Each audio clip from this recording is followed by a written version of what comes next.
നോക്കാം നമുക്ക്. ആദ്യം ഞാൻ കുക്കറിലാണ് ഉണ്ടാക്കുന്നത്. ഒരു പ്രഷർ കുക്കർ വെച്ചിട്ട് അതിൽ ഇത്ര വെള്ളം, ഒരു നോർമലായിട്ടുള്ള ഒരു ടീ കപ്പ് എന്ന് പറയും, അത്ര ഒരു കപ്പ് വെള്ളം ഒഴിക്കുക.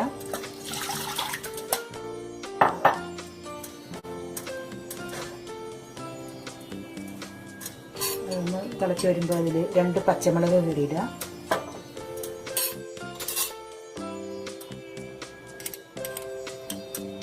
ഒരു സ്പൂൺ കുരുമുളക് പൊടി, ഒരു സ്പൂൺ മഞ്ഞൾപ്പൊടി ചേർക്കുക. പിന്നെ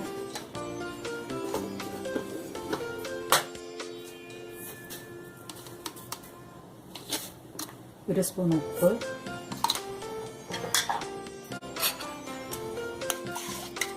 മിക്സ് ചെയ്തിട്ട് ഇതിലേക്ക് കായ ചേർക്കുക.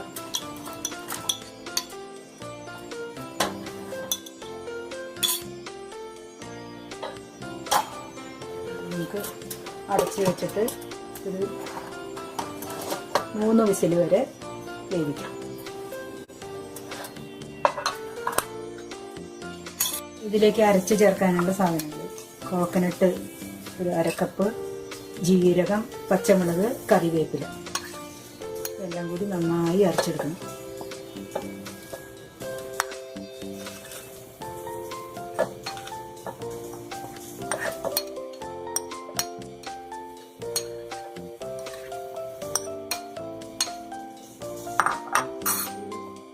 കപ്പ് കോക്കനട്ട് ഗ്രേറ്റ് ചെയ്തതാണ്. കൂടുതൽ ചേർക്കേണ്ടവർക്ക് കൂടുതൽ ചേർക്കാം. ഇത് കാളനിൽ അരച്ച് ചേർക്കാനുള്ള നാളികേരം, ജീരകം, പച്ചമുളക്, കറിവേപ്പില അരച്ച് കഴിഞ്ഞാൽ ഇങ്ങനെ ഇരിക്കും. നന്നായി അരഞ്ഞിട്ടുണ്ട്. കുറച്ച് വെള്ളം ഒഴിച്ചിട്ട് നന്നായി അരച്ചെടുക്കണം. ആവി പോയിട്ടുണ്ട്. നമ്മൾ അടുപ്പ് തുറന്നു നോക്കിയപ്പോൾ കുറച്ച് വെള്ളം കൂടുതലാണ്. അപ്പോൾ നമുക്ക് അതൊന്ന് മുടി വറ്റിച്ചെടുക്കാം. വെള്ളം നന്നായി വറ്റിയിട്ടുണ്ട്. ഇതിലേക്ക് നമുക്ക് ഈ ഉടച്ച് വെച്ച തൈര് ചേർക്കാം.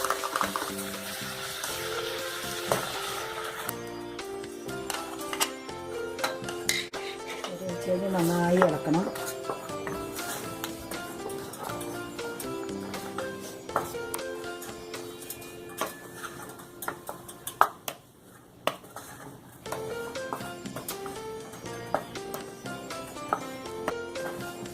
ഇളക്കിക്കൊണ്ടേയിരിക്കണം. തള വന്നിട്ടുണ്ട്. ഇതിലേക്ക് നമ്മളിനി അരച്ച് വെച്ച നാളികേരം ചേർക്കണം.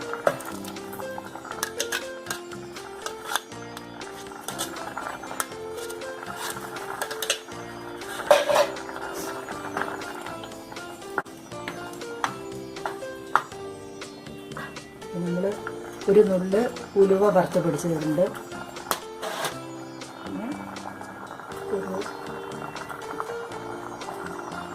ഇത്ര ശർക്കരപ്പൊടി ചേർക്കാം. നാളികേരം ചേർത്തിട്ട് അധികം അങ്ങനെ തിളയ്ക്കൊന്നും വേണ്ട. അത് കൂടി യോജിപ്പിക്കുക.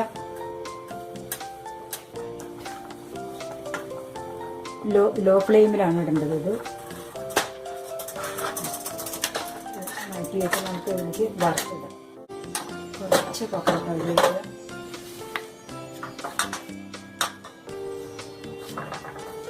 വെളിച്ചെണ്ണ ചൂടായിട്ടുണ്ട്. ഇതിലേക്ക് നമ്മൾ കടുക്, ഉലുവ, കുറച്ച് കടുക്, 1 ടീസ്പൂൺ കടുക്, ഒരു 1/2 ടീസ്പൂൺ, ഒരു 10 മണി ഉലുവ, 2-3 കറിവേപ്പില വറുത്തിടാം.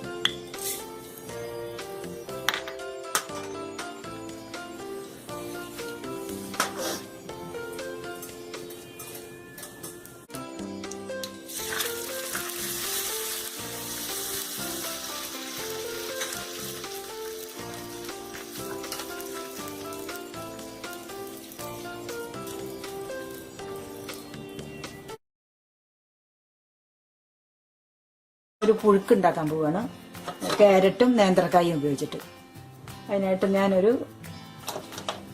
കുക്കറിലാണ് ഉണ്ടാക്കുന്നത്. പ്രഷർ കുക്കർ വെച്ചിട്ടുണ്ട്. പാത്രം നന്നായി ചൂടാകുമ്പോൾ നമുക്ക് അതിലേക്ക് കുറച്ച് ഒലീവ് ഓയിൽ ഒഴിക്കാം. ഒരു 2 ടേബിൾ സ്പൂൺ.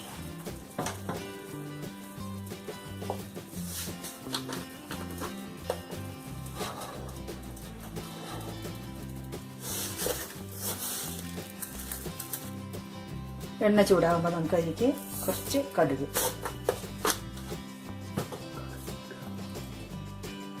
കുറച്ച് കടുകിടാം. ഒരു ചുവന്ന മുളക് പൊട്ടിച്ചിടാം. ഇനി നമുക്കൊരു സവാള അരിഞ്ഞതിലേക്കിടാം. ഒരു നേന്ത്രക്കായും 2 ക്യാരറ്റ് അരിഞ്ഞതാണ്. ഇത് നമുക്ക് ഇതിലേക്കിടാം.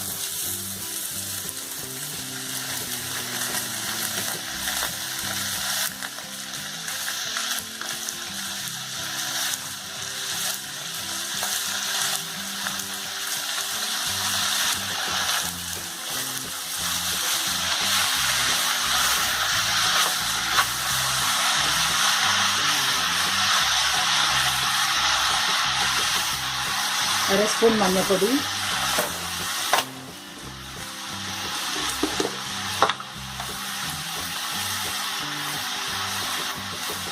അര സ്പൂൺ ഉപ്പും ചേർക്കാം.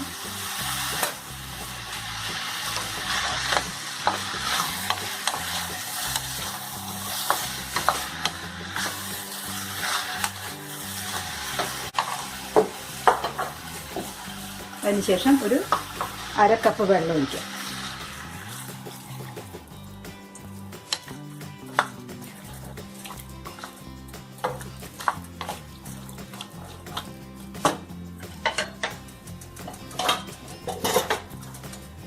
എന്നിട്ട് നമുക്ക് ഈ പ്രഷർ കുക്കർ അടച്ച് വെയിറ്റിട്ട് 3 വിസിൽ വരെ വേവിക്കാം.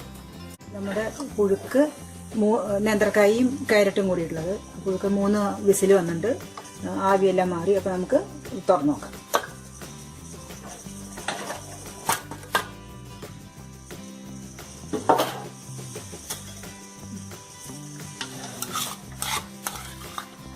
പുഴുക്ക് നന്നായി വന്നിട്ട് അത്ര ഡ്രൈ അല്ല, അങ്ങനെ ഒരു കൊഴുകൊഴു തന്നെയുള്ള ഒരു കറിയായിട്ട് ആണത്. പുഴുക്ക് ചക്കയുള്ളവർ ചക്ക കൊണ്ടാണ് ഉണ്ടാക്കുക. ചക്കലിശ്ശേരിയോ ചക്കപ്പുഴുക്കോ ഒക്കെ ഉണ്ടാക്കും. ഇവിടെ ക്യാരറ്റും നേന്ത്രക്കായും കൂടി വളരെ ഈസിയാണ്. കഷ്ണാക്കിയിട്ട് പ്രഷർ കുക്കറിൽ 3 ആവി വന്നാൽ മതി.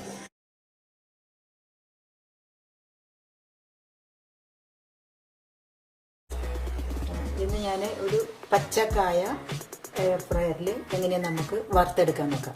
അപ്പോൾ അതിനായിട്ട് ഒരു പച്ചക്കായാണ് എടുക്കേണ്ടത്. ഇത് കുറച്ച് അതിൻ്റെ തൊലി കുറച്ചൊരു മഞ്ഞ കളർ വന്നു തുടങ്ങിയിട്ടുണ്ട്.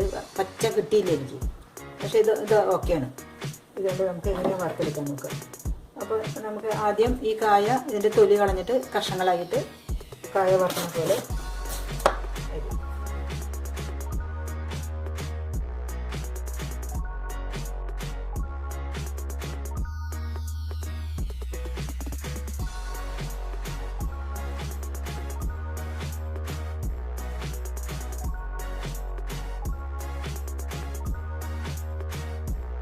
വട്ടനെ ഒരേ കനത്തിൽ വൃത്തിയായിട്ട് അരിഞ്ഞെടുക്കാം.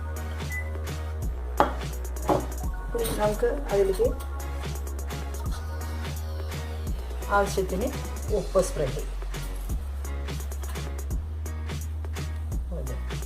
പിന്നെ കുറച്ച് മഞ്ഞൾപ്പൊടി ഒരു കളർ കിട്ടാൻ വേണ്ടിയിട്ട്.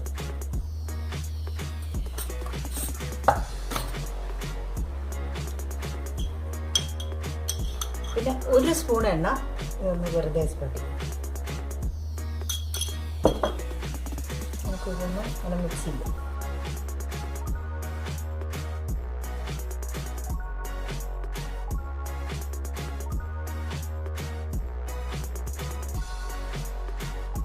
കായ ഇതുപോലെ വട്ടനെ കഷ്ണങ്ങളാക്കിയിട്ട് മഞ്ഞൾപ്പൊടി കുറച്ച് ഉപ്പും കൂടി പരട്ടി വെച്ചതാണിത്. നമുക്ക് അത് ഓണായി. നമുക്ക് ഈ കായ കഷ്ണങ്ങൾ ഇതിനകത്തേക്ക് ഇടാം.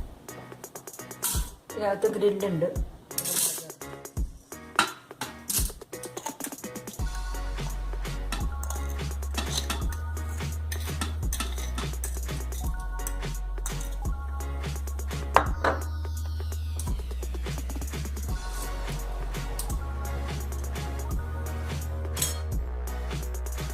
ഇത് അധികം കട്ടാതെ ഇങ്ങനെ പരത്തിയിടാൻ ശ്രമിക്കാം.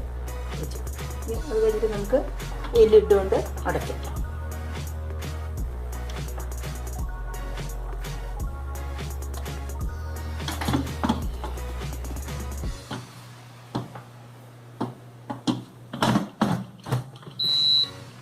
അടച്ചു.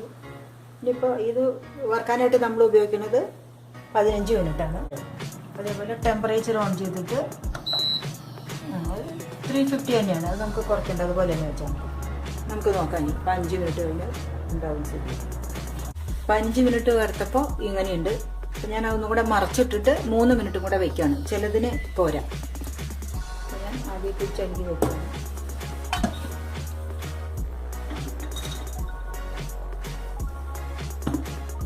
ലിഡ് തുറന്ന് നോക്കി. ഇതാണ് കായ വറുത്തതിൻ്റെ സ്റ്റേജ്. അപ്പോൾ ഇതിന് നിങ്ങൾക്ക് ക്രിസ്പിനെസ് പോരാൻ തോന്നുകയാണെങ്കിൽ നമ്മൾ രണ്ടാമത് വെച്ച 4 മിനിറ്റ് ഒരു 5 മിനിറ്റ് ആക്കി വെക്കാം. അപ്പം നമ്മളിങ്ങനെ ചെയ്ത് പരിചയമാവും. നമുക്ക് ഹെൽത്തിയായിട്ട് ഇങ്ങനെ ഭക്ഷണം ഉണ്ടാക്കി കഴിക്കാം.